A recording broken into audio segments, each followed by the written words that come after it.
Over my last several videos, I've off and on been showing you all of the books that I brought home during an incredible back issue sale hosted by one of the local shops in my area. Basically, they took their entire back issue inventory and marked everything down to just $1 a piece. Well, today we're going to finally finish looking at that haul, and I think you'll agree we're ending on a high note. Check it out. Hey everyone, and welcome to today's video. Well, this is finally going to wrap up this amazing haul from the Hot Comics and Collectibles massive back issue sale, where they said any non-wall back issue, so everything really besides their big key books, was marked down to just $1 a piece. And I was able to visit 2 of their locations and got probably 85 to 90 books in total, and we've slowly been chipping away at looking at all of those great books. Today's going to be the final part of that video.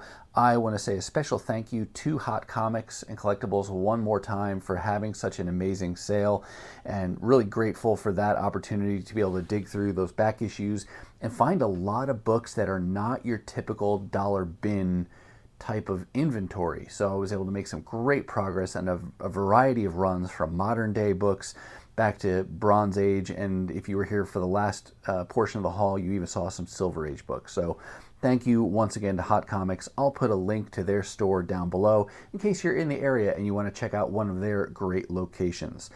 I will also put links to the first few parts of this haul in the description in case you haven't seen any of those and you want to go back and check out the rest of the books from this amazing sale. But now let's dive into the conclusion of this awesome dollar haul. Starting off, we've got a great Bronze Age book, Conan the Barbarian. This is issue number 135.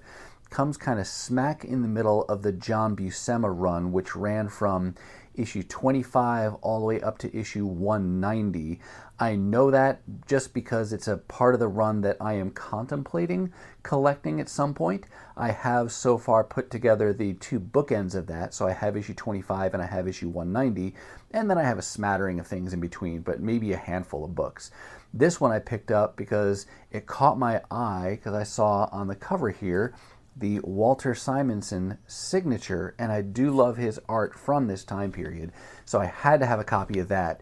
It may seem familiar, and maybe you're feeling deja vu if you watch the other parts of this haul. Yes, at the first store I went to, I did get a copy of this book. It was the newsstand, but I can't say that I kept that straight when I got to their second store.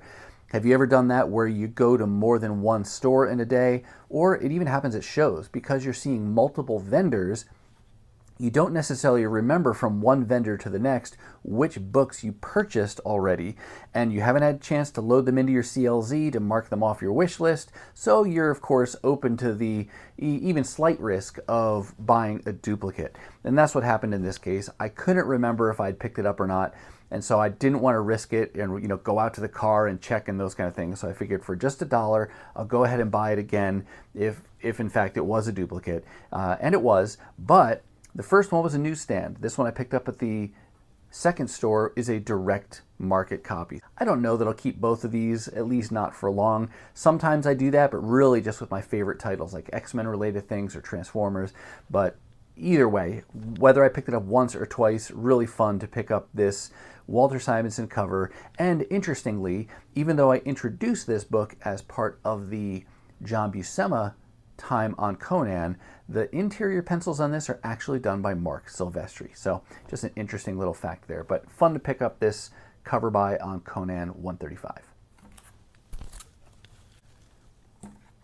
You may have heard me mention in previous videos that I am working on this volume of John Carter, Warlord of Mars.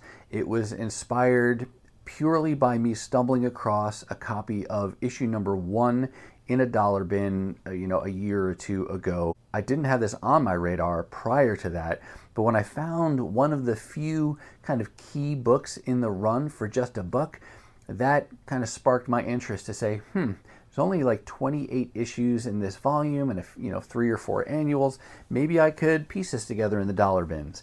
And I am happy to say that as of this video, I now only need 1 issue to complete the entire volume.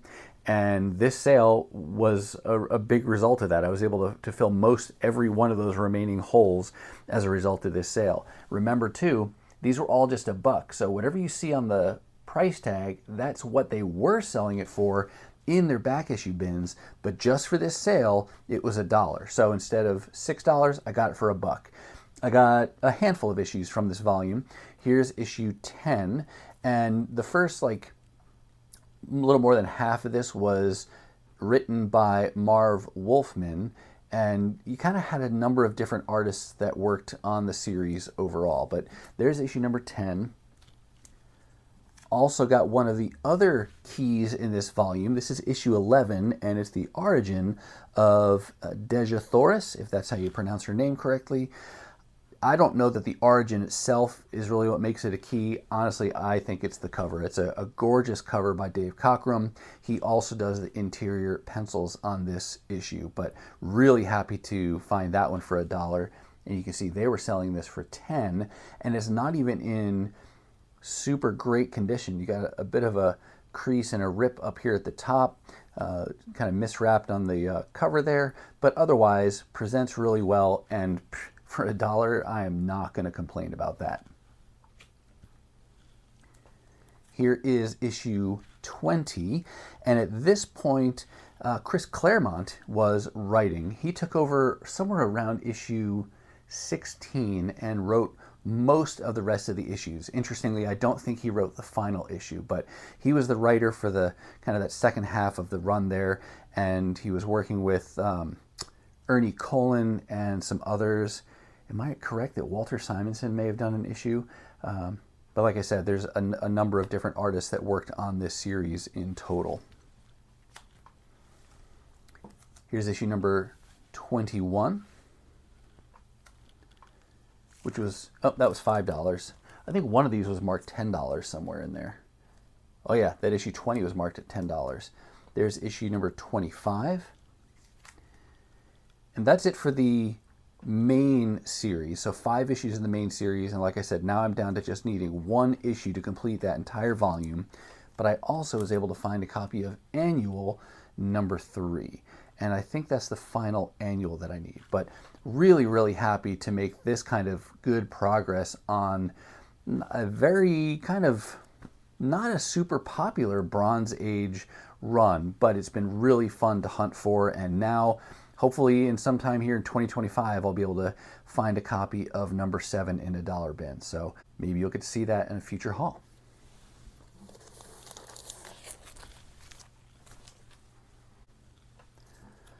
Let's flash way forward to the modern age, to the kind of the second most recent Captain Marvel volume. This volume ran for 50 issues and was written by Kelly Thompson. I have most of these now in single issue format, but I wasn't collecting this when it first came out, and so there are a few key issues in there that I do still need, including number 1 and the first appearance of this character, Star, in issue number 8. I don't think that's as valuable as it was when it first came out. I think it spiked there for a while, but it's still not likely to be a dollar book, so I might have to come to that crossroads at some point. Do I want to leave that hole in my collection? Do I want to pay up for it, or do I try to see if I can eventually find it for $1? I will say that I've read all of this part of the run in digital format already, so I don't need it from a story perspective. It's really just to complete the collection. But even before I get there, I still got a few more holes I got to fill. Thankfully though, because of this sale, I did fill a few of those. Here's issue number 10. It's not my favorite because it is a second printing, and I would have ideally liked a first printing, but for just $1, I'm happy to get this character sketch variant for just $1, and who knows, if I find another copy of issue 10 down the road, I'll go ahead and get that. But for now, at least, I've filled that hole.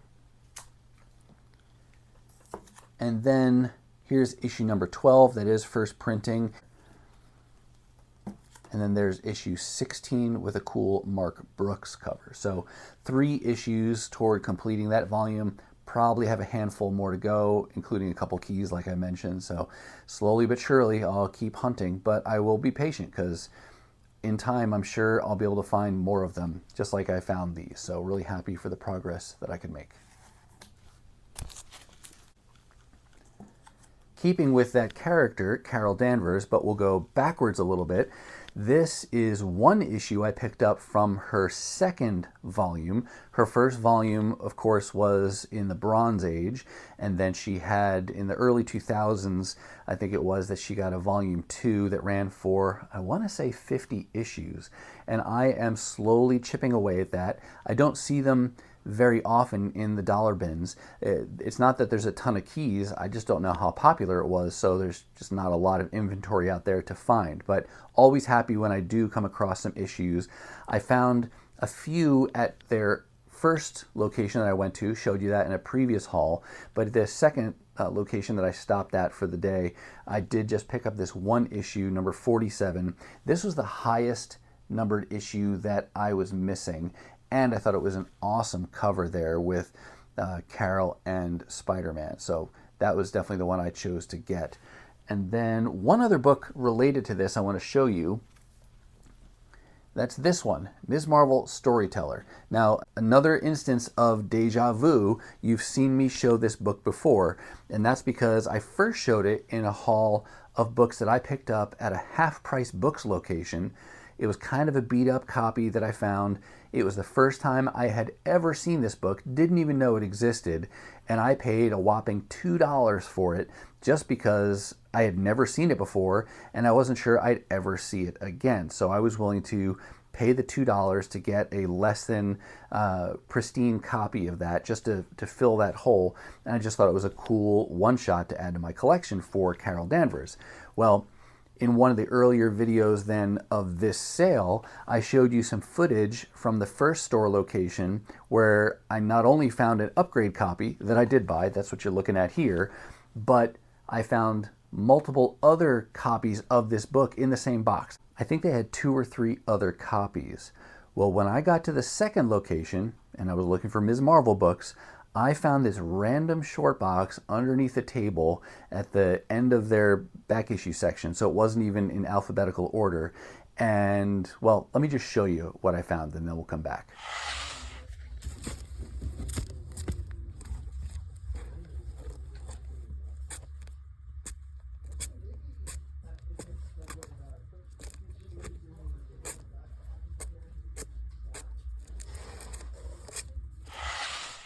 You believe how many copies of that book they had in just that one box? So I will tell you again and again on my channel that one of the kind of golden rules of back issue hunting in the dollar bins is to be patient and never say never. You just don't know what you're going to find, and that book that you never think you're going to see again might just turn up, you know, in multiple copies at one sale, or maybe it won't. Maybe you will truly never see that again, but you just have to, in the moment, be happy with the book you found and the price that they're charging. And if you can say, yep, I'm happy with it and I like the price, then go for it, get it. But if you're not, and you just don't feel right about pulling the trigger at that particular moment, well, hey, you know, waiting pays off so many times. Not every time, I make no promises, but so many times it does pay off. So just one of those fun little bits I had to show you. I did not buy additional copies at $1 a piece. I just kept this one that was in nice condition from the first store location, but I had to show you that extra footage and to show you that example of a book showing up so many times there all in one box. Let's go over to Fantastic Four. They, over the last 10 years, have become one of my favorite teams and one of my favorite things to collect. And I will never exhaust it, I'm sure. There's so many ongoings, limited series, one-shots, specials that I'll never have everything. These issues that I'm showing you now come from volume 3 of their ongoing series. It's the second longest volume that they've had so far after volume 1, which ran for 416 issues.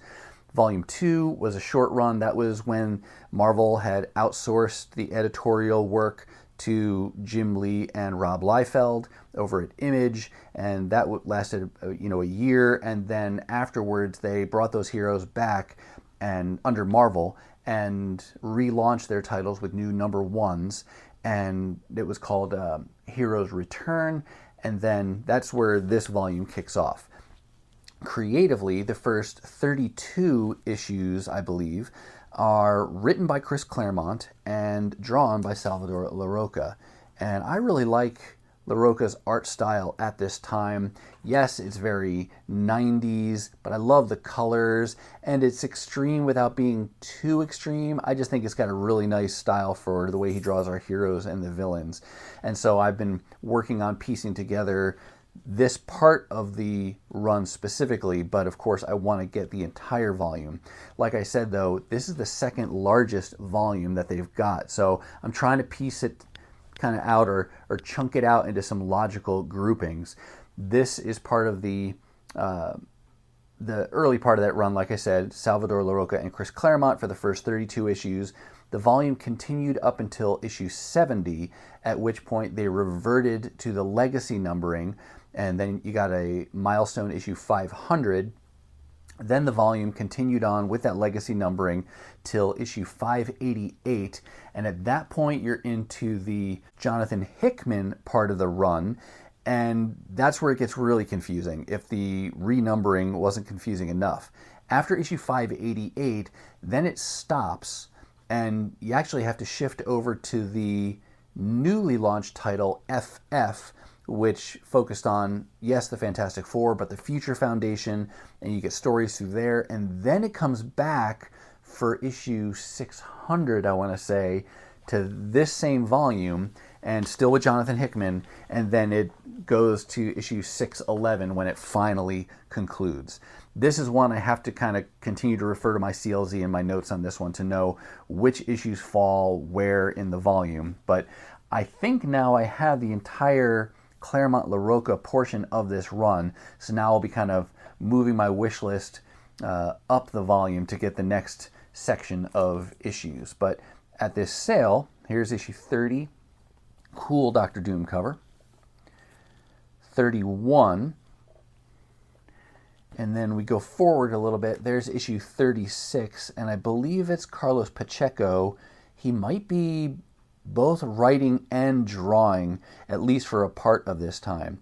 But I have all of the issues in between. These are just filling the issues, filling the holes in the lower part of the volume that I had up to this point. And then there's issue 41. And that's it. Yep, that's it for Fantastic Four. So a little bit of progress on volume 1. It's a big volume. I'm not in a hurry.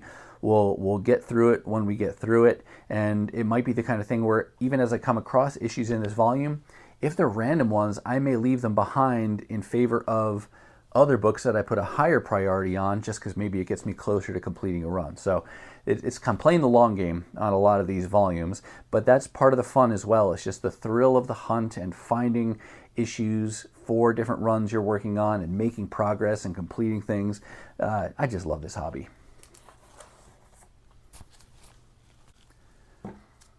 Something completely different. Here you've got a Red Sonja Claw limited series. This is issue number 2 of 4. I like Red Sonja as a character, but I don't follow her lore at all, really, in the modern era, aside from the occasional limited series here or there. This issue I picked up because, if you can see, it is a Jim Lee cover. He did variants for at least a couple of these, maybe for all 4 of them he did a variant. I don't recall. I have them in my CLZ app on my wish list, but this was the first time I had come across one of his variants for this limited series, so really happy to pick that one up. And I just noticed on the back of this, look, here's a little local bit of history. It's got a Schinders sticker on the back of it. Schinders was a very prominent chain of, were they just comic stores? I don't know. I need to rely on you Minneapolis folks who have been here longer than me to tell us more of that history. I've been in Minnesota myself for, gosh, it's like 17 years now. I came here in 2007, but interestingly, that was right at the tail end of the life of Schinders. And I may have visited a location of a Schinders before it closed, but yeah, sadly, this business went out of business right around that time, so I don't have the history that the other folks from the area will have. But I thought that was a cool little memory piece there on Shinders.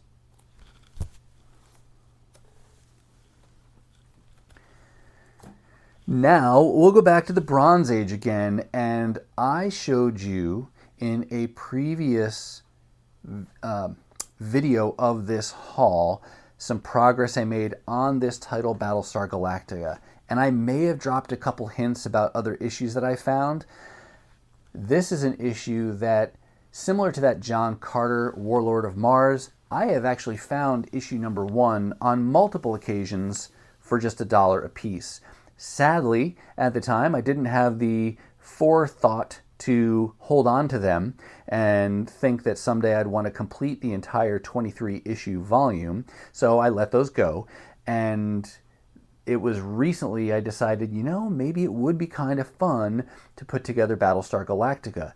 The biggest draw for me here was knowing that Walter Simonson did a lot of the drawing on this volume. Not here at issue number 1, but just a few issues later he picks up and he does a lot of the creative duties on this.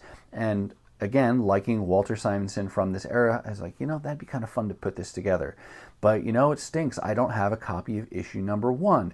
And so I had to just wait and see, will I ever find a copy of issue number 1 again for $1? And boom, there it is at this sale. Super, super happy to have found it. This is not typically a $1 book, but I'm still a little surprised by them putting $20 on it. I don't think this is a $20 book, but I don't know, maybe I'm wrong. I haven't tracked the current market price on this thing, but I am really happy to say that I found it for $1 now. So once again, I've got that bookend of this 23 issue volume, so that makes it a lot easier now to fill in the rest, or you know, mentally it makes it a little bit easier. But I also found issue number 8. There's issue 11. And if finding number 1 wasn't exciting enough, boom, there's issue 23, the other bookend issue from this volume. So now I have the beginning and the end, and now I just got to fill in the middle. And that, of course, is a Walter Simonson cover, and just, I don't know, that just really screams his art style to me, the colors and everything about it. So really happy to have found that. Oh, and you can kind of see his signature there as well. But very happy to make this kind of progress on this cool Bronze Age run, especially because I found both of those bookends. So now the hunt will continue to fill in all of those middle gaps.